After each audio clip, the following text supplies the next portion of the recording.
ഛത്തീസ്ഗഡിൽ ക്രൈസ്തവ വേട്ടയെന്ന ആരോപണം ഉന്നയിക്കുന്നവർക്ക് മറുപടിയുമായി ബസ്തർ ബിഷപ്പ് മാർ ജോസഫ് കൊല്ലംപറമ്പിൽ. ഛത്തീസ്ഗഡിലെ BJP സർക്കാർ തങ്ങളോട് വിവേചനം കാണിച്ചിട്ടില്ലെന്നും സർക്കാർ തന്നെ വിവിധ പദ്ധതികൾ തങ്ങളെയാണ് ഏൽപ്പിക്കാറെന്നും അദ്ദേഹം ജനം TVയോട് പറഞ്ഞു.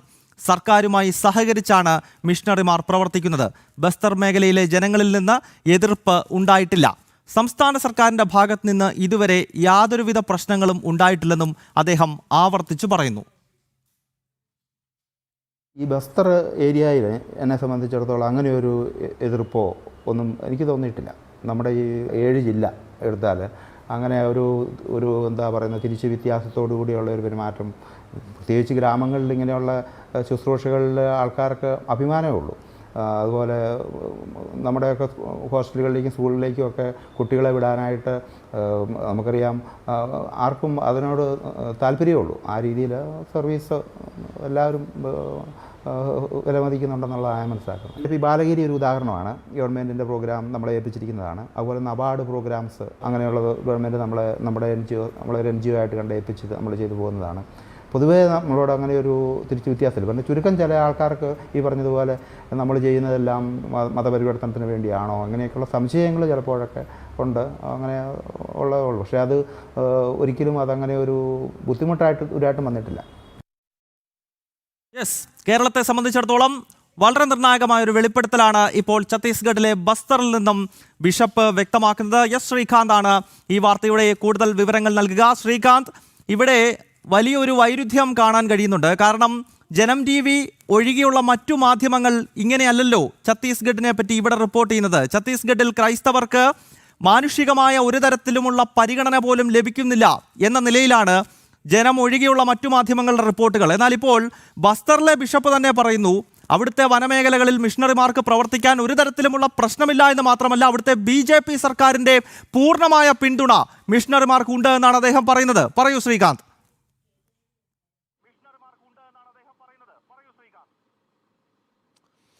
ഗൗതം, ഞാനിപ്പോൾ നിൽക്കുന്നത് ദന്തേവാഡ മേഖലയിലാണ്. അതായത് മാവോയിസ്റ്റ് കേന്ദ്രമായ ദന്തേവാഡ മേഖലയിൽ ബസ്തറിൽ നിന്നും നമുക്ക് കിട്ടിയ ഈ പ്രതികരണം കൂടാതെ ദന്തേവാഡയിൽ നിന്നടക്കം കൂടുതൽ പ്രതികരണങ്ങൾ വരാൻ പോകുന്നു എന്നുള്ളതാണ് നമുക്ക് ആദ്യമായി തന്നെ പറയാനുള്ളത്. ഇനി ഈ പ്രതികരണത്തിലേക്ക് വന്നാൽ നമ്മൾ കഴിഞ്ഞ ഒരാഴ്ചയായി കേൾക്കുന്നതാണ് ഛത്തീസ്ഗഡിൽ വ്യാപകമായ ക്രൈസ്തവ വേട്ട നടക്കുന്നു എന്നുള്ളത്.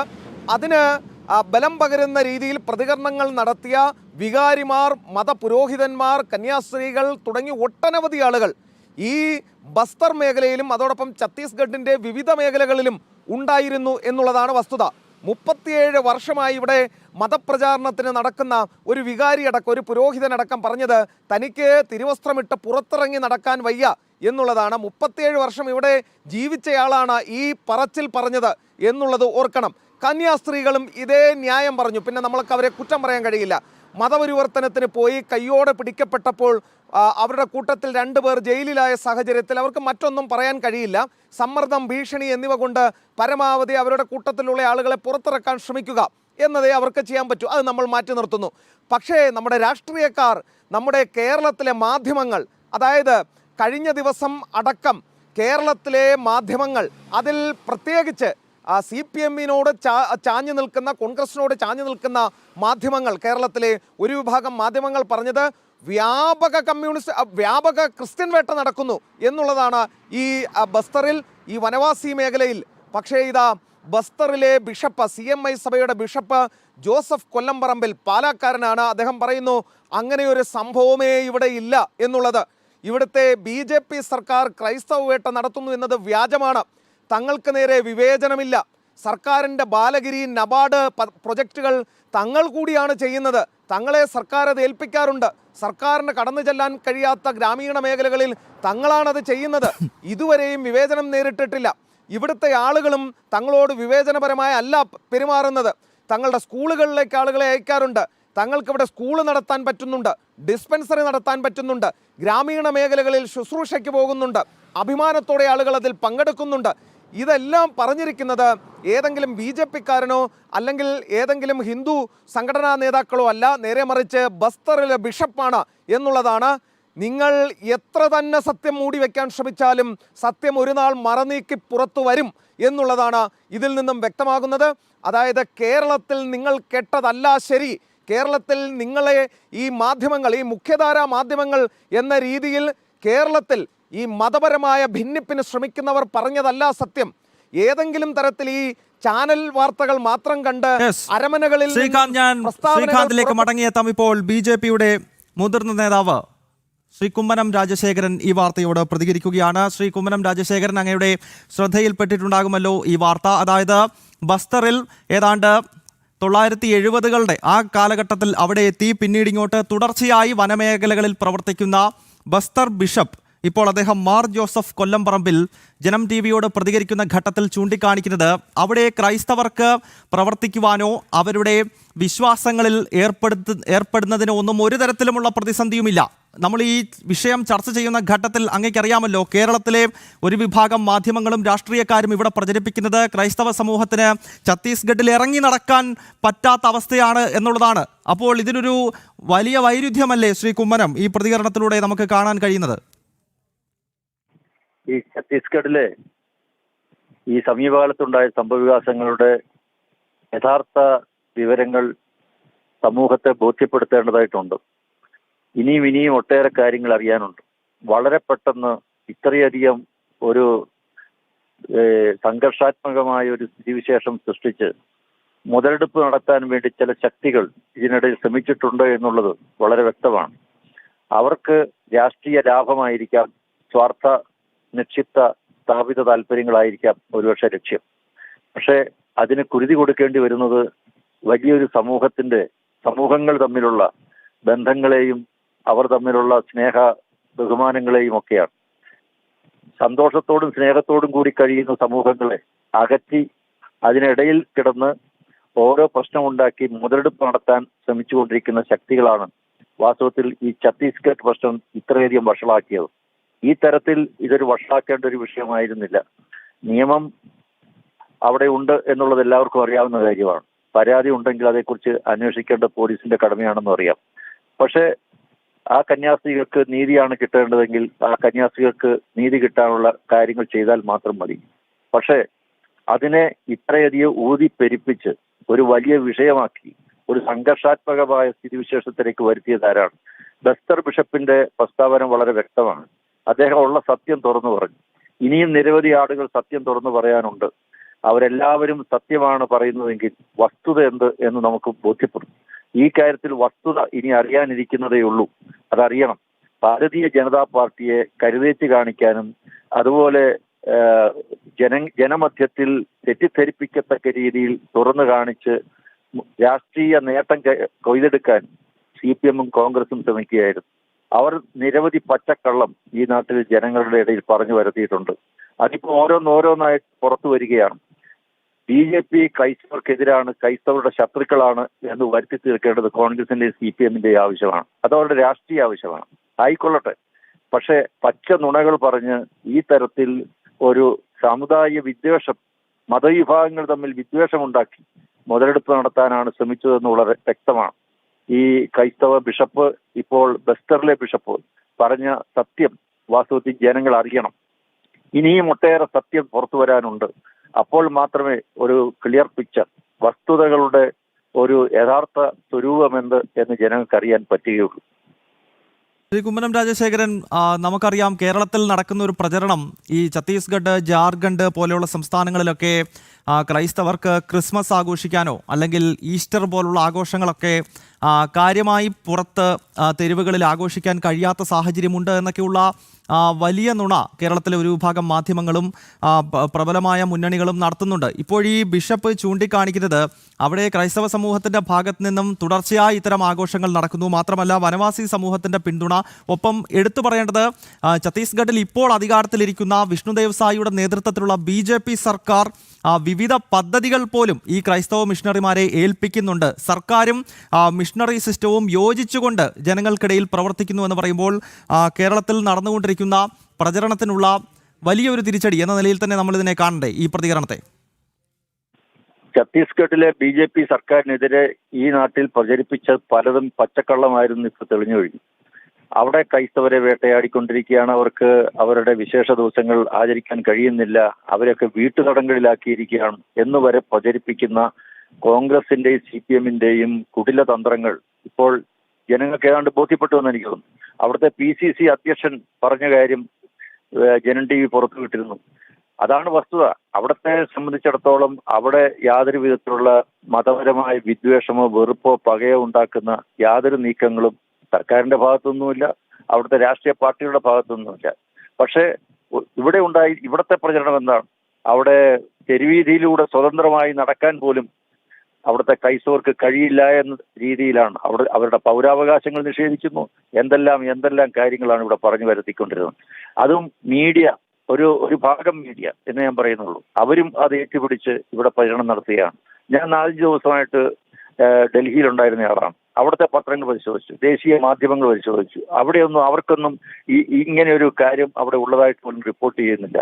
പക്ഷെ അവരൊക്കെ ഒരു സംഭവം നടന്നതിന്റെ വസ്തുത ജനങ്ങളെ ധരിപ്പിക്കുകയാണ് മാധ്യമധർമ്മം.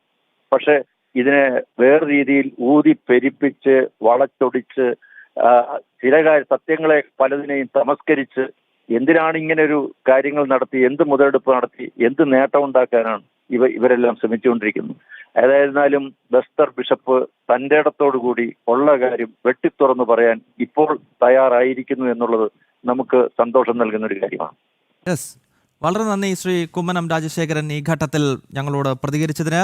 ബസ്തർ ബിഷപ്പ് ജനം TVക്ക് നൽകിയ അഭിമുഖത്തിലാണ് ഛത്തീസ്ഗഡിൽ നടന്നുകൊണ്ടിരിക്കുന്ന യാഥാർത്ഥ്യം എന്താണ് എന്ന കൃത്യമായ കാര്യം അദ്ദേഹം വെളിപ്പെടുത്തുന്നത്. എസ് ശ്രീകാന്ത് ബസ്തറിൽ നിന്നും തുടരുന്നുവെന്ന് മനസ്സിലാക്കാൻ കഴിയുന്നു. ശ്രീകാന്ത്, ഈ അഭിമുഖത്തിനിടയിൽ അദ്ദേഹം പറഞ്ഞ ഏറ്റവും പ്രസക്തമായ ഒരു കാര്യം, ഈ പദ്ധതികളുടെ പ്രവർത്തനങ്ങളിൽ പോലും ക്രിസ്ത്യൻ സഭകളെ ഉൾപ്പെടുത്തുന്നു അവിടുത്തെ BJP സർക്കാർ എന്ന് പറയുമ്പോൾ എത്രത്തോളം വൈരുദ്ധ്യം നിറഞ്ഞ പ്രചരണമാണ് കേരളത്തിൽ നടന്നുകൊണ്ടിരിക്കുന്നത് എന്നുള്ളതാണ്. മാത്രമല്ല, ആ അഭിമുഖത്തിൽ അദ്ദേഹം എടുത്തു പറഞ്ഞ മറ്റൊരു കാര്യം, അവിടെ വലിയ ഘോഷയാത്രകളും ആഘോഷങ്ങളുമൊക്കെ ക്രൈസ്തവ സമൂഹം സംഘടിപ്പിക്കുന്നുവെന്നതാണ്. പക്ഷേ കേരളത്തിൽ ക്രൈസ്തവ സമൂഹത്തിനിടയിൽ നടക്കുന്ന പ്രചരണം അങ്ങനെയല്ല. ഛത്തീസ്ഗഡോ ജാർഖണ്ഡോ ഒഡീഷയോ പോലെയുള്ള സംസ്ഥാനങ്ങളിൽ സംഘപരിവാർ സംഘടനകൾ ക്രൈസ്തവർക്ക് ഒരു തരത്തിലുമുള്ള ആഘോഷങ്ങളോ അവരുടെ പൊതുപരിപാടികളോ സംഘടിപ്പിക്കാൻ അനുവദിക്കുന്നില്ല എന്ന നിലയിലുള്ള പ്രചരണം നടക്കുന്നു. ശ്രീകാന്ത്,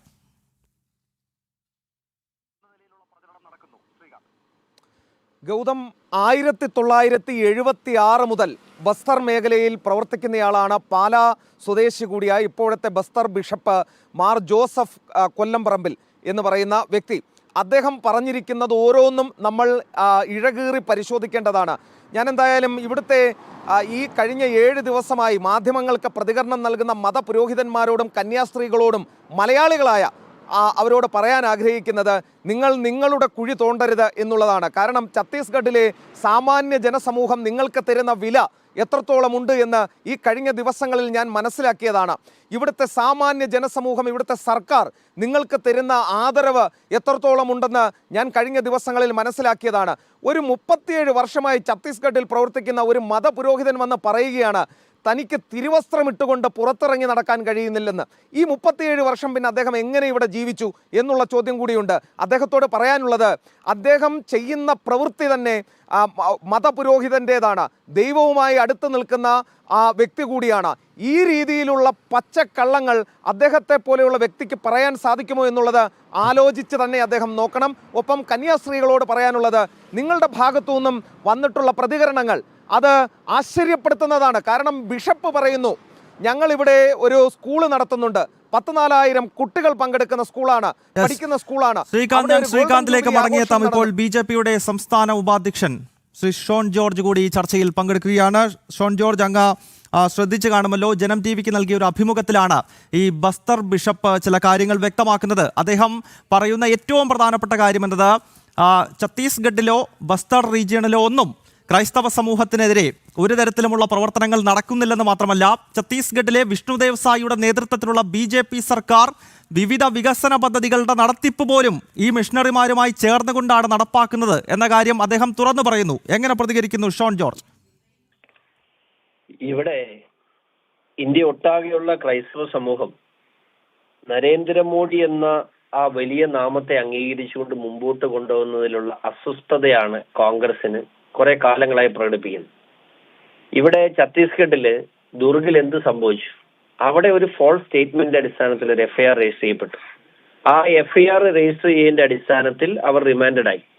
ഇതിനുശേഷമാണ് നമ്മൾ വിവരങ്ങൾ അറിയുന്നത്. ആ വിവരങ്ങളുടെ അടിസ്ഥാനത്തിൽ 6-7 ദിവസം നമുക്കറിയാം, സ്വാഭാവികമായി ഇപ്പോഴിട്ടേക്കുന്ന FIR പ്രകാരം അവർക്ക് ജാമ്യം കിട്ടാൻ പറ്റുന്ന സാഹചര്യങ്ങളുള്ളൂ. അപ്പോൾ അവിടുത്തെ സർക്കാരിനെ ആ വിഷയത്തിൽ അവരുടെ നിരപരാധിത്വം കൺവേ ചെയ്യാൻ സാധിച്ചു. പക്ഷെ ഇതിന്റെ എല്ലാം നമ്മൾ മനസ്സിലാക്കേണ്ടത് എന്താ പറയുക, ഇതെല്ലാം ഛത്തീസ്ഗഡിൽ സംഭവിക്കുന്ന കാര്യങ്ങളാണ്. ഛത്തീസ്ഗഡിൽ ഇത്തരത്തിലുള്ള ഇഷ്യൂസ് ഉണ്ട് അവിടെ. പക്ഷെ അവിടെ ഇവർ പ്രതിയായിരുന്നു എന്നുള്ളതായിരുന്നു നമ്മൾ. ഇവർ പ്രതിയല്ല, ഈ സിസ്റ്റർമാർ ആ കാര്യത്തിൽ പ്രതിയല്ലായിരുന്നു എന്നുള്ള ബോധ്യത്തിന്റെ അടിസ്ഥാനത്തിലാണ് നമ്മൾ മുമ്പോട്ട് പോയത്. ആ സർക്കാരിനെ സംബന്ധിച്ചിടത്തോളം ഇത്ര ഞങ്ങൾ പറയട്ടെ 7 ദിവസമായ സർക്കാരുമായി നിരന്തരം ബന്ധപ്പെടുന്ന സാഹചര്യം ഉണ്ടായി. ബഹുമാനപ്പെട്ട സംസ്ഥാന പ്രസിഡന്റ് രാജീവ് ചന്ദ്രശേഖർ ഇന്നലെ അദ്ദേഹം വന്ന് ചീഫ് മിനിസ്റ്ററെ കണ്ടു, ഹോം മിനിസ്റ്ററെ കണ്ടു, അവിടെയുള്ള മന്ത്രിമാരെ മീറ്റ് ചെയ്തു. അവരെല്ലാം വളരെ നിഷ്പക്ഷമായ രീതിയിൽ അന്വേഷണത്തെ വളരെ നിഷ്പക്ഷമായ രീതിയിൽ കാണുമെന്നും മാത്രമല്ല അവർക്ക് നീതി ലഭ്യമാക്കാനുള്ള എല്ലാ കാര്യങ്ങളും അവര് നമുക്ക് ചെയ്തു തന്നു. ബഹുമാനപ്പെട്ട പ്രധാനമന്ത്രി ഈ വിഷയത്തിൽ വളരെ പെട്ടെന്ന് ഇടപെടുകയും നിർബന്ധമായും നീതി ലഭിക്കണം എന്ന് തീരുമാനമെടുക്കുകയും ചെയ്യും. ഇവരുടെ എന്താണ് പ്രശ്നം? ആഗോള ക്രൈസ്തവ സഭയിലെ ഏറ്റവും വലിയ ശക്തി കേന്ദ്രമാണ് ഭാരതം. ആ ഭാരതത്തിൽ നിന്നുകൊണ്ട് ഇവിടുത്തെ ക്രൈസ്തവ സമൂഹം പീഡിപ്പിക്കപ്പെടുന്നു എന്ന പ്രതീതി ലോകരാജ്യങ്ങൾക്ക് കൊടുക്കുക, അതുവഴി നരേന്ദ്രമോദിയെ മോശമാക്കുക. 2, കേരളത്തിലെ ക്രൈസ്തവർ കഴിഞ്ഞ കുറെ കാലങ്ങളായി ഇവിടുത്തെ ഇടത് വലത് മുന്നണികൾ നടത്തുന്ന വലിയ രീതിയിലുള്ള ന്യൂനപക്ഷ പ്രീണനം, അത് ന്യൂനപക്ഷ പ്രീണനം എന്ന് പറഞ്ഞാൽ പോരാ, മത തീവ്രവാദ സംഘടനകളോടുള്ള പ്രീണനം കണ്ടുമടുത്ത ഒരു ക്രൈസ്തവ സമൂഹം ഇവിടെ BJPയോടൊപ്പം നിലകൊള്ളുന്ന കാഴ്ച കോൺഗ്രസിനും CPM-നും വലിയ ആകുലത സൃഷ്ടിച്ചു. അവിടേക്ക് ഇത്തരത്തിലൊരു വിഷയം വന്നപ്പോൾ അവര് വലിയ രീതിയിൽ പ്രചരണം നടത്തുകയും BJP ക്രൈസ്തവ വിരുദ്ധമായി ചിത്രീകരിക്കാൻ ശ്രമിക്കുകയും ചെയ്തു. എന്നാൽ ഇവിടെ അവർ നടത്തിയ ഈ ബഹളങ്ങൾ അല്ലെ അവർ നടത്തിയ ഈ പ്രചരണം, ആ പ്രചരണം കാരണം സംഭവിച്ചത് എന്താണ്? ഒരു 4 ദിവസം കൊണ്ട് ജാമ്യം കിട്ടുമായിരുന്ന ആ സിസ്റ്റർമാരുടെ വിഷയം വലിയ രീതിയിൽ പ്രതിസന്ധി സൃഷ്ടിക്കുകയും ഇത്രയും ദിവസം നീണ്ടുപോവുകയും ചെയ്യുന്ന സാഹചര്യം ഉണ്ടായി. അവിടെ എന്താണ് ലക്ഷ്യം? ഞാൻ ഇപ്പോഴും പറയട്ടെ, തിരുവസ്ത്രത്തെ കൊത്തിപ്പറിക്കാൻ നിന്ന കഴുകന്മാരായിരുന്നു കോൺഗ്രസും CPM. ആ കന്യാസ്ത്രീമാരെ എത്ര ദിവസം ജയിലിൽ കിടന്നാലും അത്രയും നല്ലതാണ് തങ്ങളുടെ രാഷ്ട്രീയ നേട്ടത്തിനെന്ന് കരുതി ആ തിരുവസ്ത്രം കൊത്തിപ്പറിക്കാൻ നിന്ന കഴുകന്മാരായിരുന്നു ഇവിടുത്തെ കോൺഗ്രസും CPM-ഉം കഴിഞ്ഞ ഒരാഴ്ച. ഇവരുടെ മനസ്സിൽ ഒറ്റ ലക്ഷ്യം ഉണ്ടായിരുന്നുള്ളൂ. അവിടെ വന്ന് ബഹളങ്ങൾ ഉണ്ടാക്കുമ്പോഴും ഇന്ത്യ ഒട്ടാകെ പ്രസ്താവന നടത്തുമ്പോഴും ആ സർക്കാർ അറിഞ്ഞൊരു കേസല്ല, ആ സർക്കാരിനെ പ്രതിരോധത്തിലാക്കി, ഛത്തീസ്ഗഡ് സർക്കാരിനെ പ്രതിരോധത്തിലാക്കി ഇവർക്കെതിരെ നിലപാട് സ്വീകരിപ്പിക്കാൻ വേണ്ടി ഇവർ കഴിഞ്ഞ ഒരാഴ്ച നടത്തിയ നാടകങ്ങൾ എത്ര ദയനീയമായിരുന്നു, എത്ര മൃഗീയമായിരുന്നു. കാരണം രാഷ്ട്രീയ നേട്ടത്തിന് വേണ്ടി ആ പാവം കന്യാസ്ത്രീമാരെ ഇനിയും ജയിലിൽ കിടക്കണമെന്ന ഉദ്ദേശത്തോടു കൂടിയാണ് ഇവരെല്ലാം ജോലി ചെയ്തത്. അതാണ് സങ്കടകരം. ഇവരുടെ ഉദ്ദേശം നല്ലതായിരുന്നെങ്കിൽ അതിനെ അംഗീകരിക്കാൻ നമ്മൾ തയ്യാറായിരുന്നു. അവരെ പുറത്തിറക്കുക എന്നുള്ള ആയിരുന്നില്ല ഇവരുടെ ഉദ്ദേശം.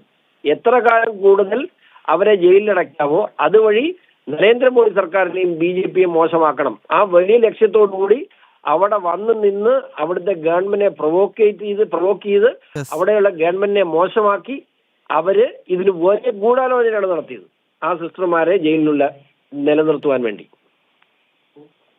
വളരെ നന്ദി ശ്രീ ഷോൺ ജോർജ്. അങ്ങേ ഉൾപ്പെടെയുള്ള BJP-യുടെ സംസ്ഥാനത്തെ നേതൃത്വം കഴിഞ്ഞ ദിവസം ഛത്തീസ്ഗഡിൽ നേരിട്ട് പോയി നടത്തിയ വളരെ പ്രധാനപ്പെട്ട ഇടപെടലിനെ തുടർന്നുകൂടിയാണ് ഈ 2 കന്യാസ്ത്രീകൾക്കും ഇന്നലെ ജാമ്യം ലഭിച്ചത് എന്ന കാര്യത്തിൽ കേരളത്തിന്റെ പൊതുസമൂഹത്തിന് ഒരു സംശയവുമില്ല. വളരെ നന്ദി ഈ ഘട്ടത്തിൽ ജനം TV-യോട് പ്രതികരിച്ചതിന്. ശ്രീകാന്തിലേക്ക് വീണ്ടും ഒരിക്കൽ കൂടി പോകുകയാണ്. ശ്രീകാന്ത്, ഈ കഴിഞ്ഞ 9 ദിവസം കേരളത്തിലെ ക്രൈസ്തവ സമൂഹത്തെയും സഭാ നേതൃത്വത്തെയും ഒക്കെ തെറ്റിദ്ധരിപ്പിക്കുവാനുള്ള വലിയ നീക്കം കേരളത്തിലെ മാധ്യമങ്ങളുടെ ഭാഗത്ത് നിന്നുണ്ടായി, കേരളത്തിലെ ഇടത് വലത് മുന്നണികളുടെ ഭാഗത്ത് നിന്നുണ്ടായി. പക്ഷേ ഒരു വലിയ ട്വിസ്റ്റ് സംഭവിച്ചത് ഈ കന്യാസ്ത്രീകൾക്ക് ജാമ്യം ലഭിച്ചതോടുകൂടി പിന്നീട് വന്ന പ്രതികരണങ്ങൾ നമ്മൾ എടുത്തു കാണേണ്ടതുണ്ട്. പ്രത്യേകിച്ച് CBCIയുടെ പ്രതികരണം ഡൽഹിയിൽ നിന്ന് വന്നിരുന്നു. അവർ നന്ദി പറഞ്ഞത് 3 സംവിധാനങ്ങൾക്കാണ്. 1 നരേന്ദ്രമോദി സർക്കാർ, 2 ഛത്തീസ്ഗഡിൽ അധികാരത്തിലിരിക്കുന്ന വിഷ്ണുദേവ് സായിയുടെ സർക്കാർ. പിന്നെ ഒരു വ്യക്തിയുടെ പേര് മാത്രമാണ് CBCI എടുത്തു പറഞ്ഞത്. അത് BJPയുടെ സംസ്ഥാന അധ്യക്ഷൻ രാജീവ് ചന്ദ്രശേഖറിന്റെ പേരാണ്. ഇന്നിപ്പോൾ ശ്രീകാന്ത് വളരെ പ്രധാനപ്പെട്ട മറ്റൊരു അഭിമുഖം കൂടി ബ്രേക്ക് ചെയ്യുകയാണ് ജനം TV-യിലൂടെ. അതിലിപ്പോൾ ഇതാ ബസ്തർ ബിഷപ്പും പറയുന്നു, ഛത്തീസ്ഗഡിന്റെ മണ്ണിൽ ക്രൈസ്തവർക്ക് തങ്ങളുടെ വിശ്വാസവുമായി മുന്നോട്ട് പോകാൻ ഒരു തരത്തിലുമുള്ള പ്രശ്നമില്ല. അവിടുത്തെ സംസ്ഥാന സർക്കാരിന്റെ ഭാഗത്ത് നിന്ന്, അവിടുത്തെ വനവാസി സമൂഹത്തിന്റെ ഭാഗത്ത് നിന്നെല്ലാം വലിയ പിന്തുണ കൂടി ലഭിക്കുന്നു എന്ന വാർത്ത കൂടി നമ്മളിപ്പോൾ കേരളത്തിന്റെ പൊതുസമൂഹത്തിന് മുന്നിലേക്ക് ബ്രേക്ക് ചെയ്യുമ്പോൾ ഈ അവസാന ഘട്ടത്തിൽ സാഹചര്യങ്ങൾ മുഴുവൻ BJPക്ക് അനുകൂലമാകുന്ന ഒരു രീതിയിലേക്ക് പോവുകയല്ലേ ശ്രീകാന്ത് കേരളത്തിൽ?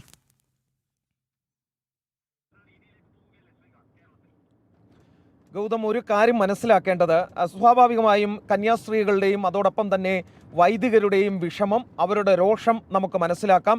അവരുടെ കൂട്ടത്തിൽ ഒരാൾ ജയിലിലാകുമ്പോൾ അവർ നടത്തുന്ന പ്രതികരണങ്ങളും നമുക്ക് ആ രീതിയിൽ കാണാം. പോട്ടെ, അതിനെ നമുക്ക് ഒരു വശത്തേക്ക് മാറ്റാം. പക്ഷേ ഇതിൽ ജനങ്ങളെ തെറ്റിദ്ധരിപ്പിച്ചത്, കേരളത്തെ തെറ്റിദ്ധരിപ്പിച്ചത്, സാധാരണക്കാരെ തെറ്റിദ്ധരിപ്പിച്ചത് രണ്ട് കൂട്ടരാണ്. ഒന്ന്, കേരളത്തിലെ ഒരു വിഭാഗം മാധ്യമങ്ങൾ.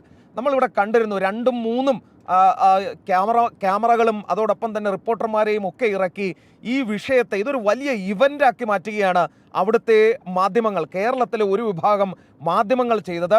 എനിക്ക് മനസ്സിലാകുന്നില്ല, അവരുടെ കൺമുന്നിൽ അവർ കാണുന്ന കാഴ്ചകളല്ല അവർ റിപ്പോർട്ട് ചെയ്തുകൊണ്ടിരുന്നത്, അവരുടെ കൺമുന്നിൽ ഉണ്ടായിരുന്ന വിഷയങ്ങളല്ല അവർ റിപ്പോർട്ട് ചെയ്തുകൊണ്ടിരുന്നത്. അതാണ് നമ്മളെ ഞെട്ടിക്കുന്ന കാര്യം. രണ്ടാമത്തെ വിഭാഗം കോൺഗ്രസിൻ്റെയും CPIM-ൻ്റെയും നേതാക്കളാണ്. കോൺഗ്രസിൻ്റെയും CPIM-ൻ്റെയും നേതാക്കൾ ഈ വിഷയത്തെ പരമാവധി മുതലെടുക്കാൻ നോക്കി എന്നുള്ളത് നമ്മൾ ഈ ഘട്ടത്തിൽ തിരിച്ചറിയേണ്ടതുണ്ട്. ഞാൻ ആ ബിഷപ്പിനോട് സംസാരിക്കുമ്പോൾ ഞാൻ അദ്ദേഹത്തോട് ചോദിച്ചു, ഈ BJP സർക്കാർ നിങ്ങളെ ഉപദ്രവിക്കുന്നു എന്നുള്ളതാണല്ലോ പറയുന്നത്, നിങ്ങൾക്ക് അങ്ങനെ എന്തെങ്കിലും ഉപദ്രവമുണ്ടോ എന്ന് ചോദിച്ചപ്പോൾ അദ്ദേഹം പറഞ്ഞത്, ഞങ്ങളോട് ഒരു വിവേചനവുമില്ല എന്ന് മാത്രമല്ല, അവിടുത്തെ വികസന പദ്ധതികളിൽ, ബസ്തറിലെ വികസന പദ്ധതികളിൽ ഞങ്ങളെ കൂടിയാണ് ഉൾപ്പെടുത്തുന്നത്. അദ്ദേഹം 2 പ്രൊജക്റ്റുകളും പറഞ്ഞു. ഒന്ന്, ബാലഗിരി പദ്ധതി, അതിന് ഞങ്ങളെയാണ് NGO ആയി കണ്ട് വിഷ്ണുദേവ് സായ് സർക്കാർ ഉൾപ്പെടുത്തിയിരിക്കുന്നത്.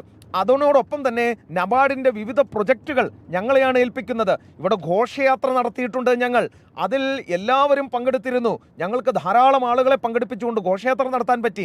ഇവിടുത്തെ ഉദ്യോഗസ്ഥരുടെ മക്കൾ പഠിക്കുന്നത് ഞങ്ങളുടെ സ്കൂളുകളിലാണ്. ഇവിടുത്തെ സാധാരണക്കാരായ ആളുകളുടെ മക്കളെ ഞങ്ങൾ പഠിപ്പിക്കുന്നുണ്ട്. ഞങ്ങൾ സ്കൂളുകൾ നടത്തുന്നു, ഹോസ്റ്റലുകൾ നടത്തുന്നു, ഞങ്ങൾ ആശുപത്രികൾ നടത്തുന്നു, ഡിസ്പെൻസറികൾ നടക്കുന്നു. ഇവിടെ ഒന്നും തന്നെ പ്രശ്നങ്ങളില്ല. ചെറിയ ചെറിയ പ്രശ്നങ്ങൾ ചില മേഖലകളിൽ, ഗ്രാമീണ മേഖലകളിൽ ഉണ്ടാകാറുണ്ട്. അത് സത്യമാണ്, അത് ഞാൻ എടുത്തു ചോദിച്ചതാണ്. ചില ക്ലാഷുകൾ ഉണ്ടാകാറുണ്ട് എന്ന് കേട്ടിട്ടുണ്ടല്ലോ എന്ന് ചോദിച്ചപ്പോൾ അദ്ദേഹം പറഞ്ഞത്, അങ്ങനെ ഉണ്ടാകാറുണ്ട്, ചെറിയ ചെറിയ ക്ലാഷുകൾ ഉണ്ടാകാറുണ്ട്, പക്ഷേ ഭരണകൂടം അതിവേഗം അതിൽ ഇടപെടുകയും പ്രശ്നം പരിഹരിക്കുകയും ചെയ്യുന്നുണ്ട് എന്നുകൂടി അദ്ദേഹം പറഞ്ഞു. അതായത് ഒരു തരത്തിലും പ്രശ്നങ്ങളില്ല എന്നുള്ളത് അദ്ദേഹം പറയുകയാണ്. ഈ കന്യാസ്ത്രീകളുടെ വിഷയം ഞാൻ ചോദിച്ചപ്പോൾ പറഞ്ഞത്, ബസ്തറിലായിരുന്നെങ്കിൽ അങ്ങനെ സംഭവിക്കില്ല എന്നുള്ളതാണ്. ഈ ദുർഗിൽ അവരെ അറിയാത്ത ആളുകൾ ഒരു പക്ഷേ തെറ്റിദ്ധരിച്ചതാകാം, അങ്ങനെ തെറ്റിദ്ധാരണയുടെ പുറത്തുണ്ടായതാകാം എന്ന് അദ്ദേഹം പറഞ്ഞു വെക്കുകയും ചെയ്യുന്നു. മറ്റൊരു കാര്യം എടുത്തു പറയേണ്ടത്, ഇതിൽ ഈ ഗ്രാമങ്ങളിൽ അവരുടെ മതപ്രചാരണത്തിന് പോകുമ്പോൾ പ്രശ്നങ്ങൾ ഉണ്ടാകാറുണ്ടോ എന്ന് ചോദിച്ചപ്പോൾ പറഞ്ഞത്, അത് ഞങ്ങളുടെ ശുശ്രൂഷകളിൽ അഭിമാനത്തോടെ പങ്കെടുക്കുന്നവരാണ് കൂടുതലും എന്നാണ് അദ്ദേഹം പറയുന്നത്. അതിനൊരൊറ്റ അർത്ഥമേ ഉള്ളൂ, അവിടെ പ്രശ്നങ്ങൾ ഉണ്ടായിട്ടില്ല എന്നുള്ളതാണ്. ഒരു ബിഷപ്പ്, ഇതാ ബസ്തറിലെ ബിഷപ്പ്, ഏറ്റവും അധികം മാവോയിസ്റ്റ് സ്വാധീന മേഖലയായ ബസ്തറിലെ ബിഷപ്പ് നമ്മളോട് പറയുന്നു, നിങ്ങൾ കരുതിയതുപോലെ അല്ല പ്രശ്നങ്ങൾ, നിങ്ങൾ കരുതിയതുപോലെ പ്രശ്നങ്ങളില്ല എന്ന് അദ്ദേഹം പറയുന്നു. അപ്പോൾ പിന്നെ ആരാണ് ഈ രീതിയിൽ വ്യാഖ്യാനങ്ങൾ ചമച്ചത് എന്നത് ശ്രദ്ധിക്കേണ്ടി വരും. എന്തായാലും ഈ വിഷ്ണുദേവ് സായ് സർക്കാർ നിലവിലിപ്പോൾ ഇവർക്ക് നൽകിയിട്ടുള്ള പദ്ധതികളുടെ വിവരങ്ങൾ കൂടി നമ്മൾ വൈകാതെ പുറത്തുവിടും. ഈ സഭാ NGO-കളെ കൊണ്ട് ഇവിടെ നടത്തിക്കുന്ന പല പ്രൊജക്റ്റുകളുണ്ട്, 1-2 പ്രൊജക്റ്റുകളൊന്നുമല്ല, നിരവധി പ്രൊജക്റ്റുകളുണ്ട്. അതിൻ്റെ വിവരങ്ങൾ കൂടി നമ്മൾ ഔദ്യോഗികമായി പുറത്തുവിടും. അതോടുകൂടി കേരളത്തിൽ നടക്കുന്ന ഈ ഹീനമായ പ്രചരണം, 2 മതവിഭാഗങ്ങളെ തമ്മിൽ തല്ലിക്കുന്ന ഒരു വിഭാഗം മാധ്യമങ്ങളുടെ പ്രചരണം, 2 മതവിഭാഗങ്ങളെ തമ്മിൽ തല്ലിക്കുന്ന അവിടുത്തെ 2 രാഷ്ട്രീയ പാർട്ടികളുടെ പ്രതികരണങ്ങൾ, അതെല്ലാം തന്നെ ഇല്ലാതാകും എന്ന് പ്രതീക്ഷിക്കാം. ഇത് നമ്മൾ ഇവിടെ നിർത്തില്ല. ജനം TV അതിൻ്റെ വസ്തുതകൾ അന്വേഷിച്ച് മുന്നോട്ട് പോവുകയാണ്. ഒരു കാര്യം ഓർക്കേണ്ടത്, ബസ്തർ, ദന്തേവാഡ എന്നൊക്കെ പറയുന്ന സ്ഥലം ഇവിടുത്തെ ഏറ്റവും നക്സൽ മാവോയിസ്റ്റ് ബാധിത മേഖലകളാണ്. റെഡ് കോറിഡോറിന്റെ ഭാഗമാണ്. ഇവിടേക്ക് ജനം TV സംഘം എത്തിയത് ഒരുപക്ഷെ നമുക്ക് എന്തെങ്കിലും ബുദ്ധിമുട്ടുകൾ ഉണ്ടായേക്കാം, അത് നമ്മൾ വകവയ്ക്കുന്നില്ല. എത്തിയത് സത്യം ജനങ്ങളിലേക്ക് എത്തിക്കാനാണ്. കമ്മ്യൂണിസ്റ്റ് ഭീകരതയ്ക്ക് വലിയ സ്വാധീനം ഒരു കാലത്തുള്ള ബസ്തർ, ദന്തേവാഡ മേഖലയിലെ ഇപ്പോഴത്തെ ജീവിത സാഹചര്യങ്ങൾ കൂടി കേരളത്തിലെ പ്രേക്ഷകരിലേക്ക് എത്തിക്കുക എന്ന ലക്ഷ്യത്തോടെയാണ് ഞങ്ങളുടെ ഡൽഹി റീജിയന്റെ ചീഫായ എസ് ശ്രീകാന്തും ഡൽഹി ബ്യൂറോയുടെ ക്യാമറ ചീഫായ ഉണ്ണി കെ വാര്യരും ഇപ്പോൾ ബസ്തർ ഡിവിഷനിലേക്ക് പൊക്കോണ്ടിരിക്കുന്നത്. ബസ്തറിലെ ബിഷപ്പിന്റെ വളരെ പ്രധാനപ്പെട്ട ഒരു വെളിപ്പെടുത്തൽ കൂടി ഈ ഘട്ടത്തിൽ അവർ കേരളത്തിന്റെ പൊതുസമൂഹത്തിന് മുന്നിലേക്ക് വെച്ചിരിക്കുന്നു. ഛത്തീസ്ഗഡിലെങ്ങും ക്രൈസ്തവ സമൂഹത്തിന് നേരെ ഒരു തരത്തിലുമുള്ള വേട്ടയാടൽ ചിന്തകളോ അത്തരം പ്രവർത്തനങ്ങളോ അവിടുത്തെ ഹൈന്ദവ സമൂഹത്തിന്റെയോ അവിടുത്തെ സർക്കാരിന്റെയോ ഭാഗത്ത് നിന്ന് ഉണ്ടാകുന്നില്ല എന്നാണ് ബസ്തർ ബിഷപ്പ് ജനം ടി വിക്ക് നൽകിയ അഭിമുഖത്തിൽ വ്യക്തമാക്കുന്നത്.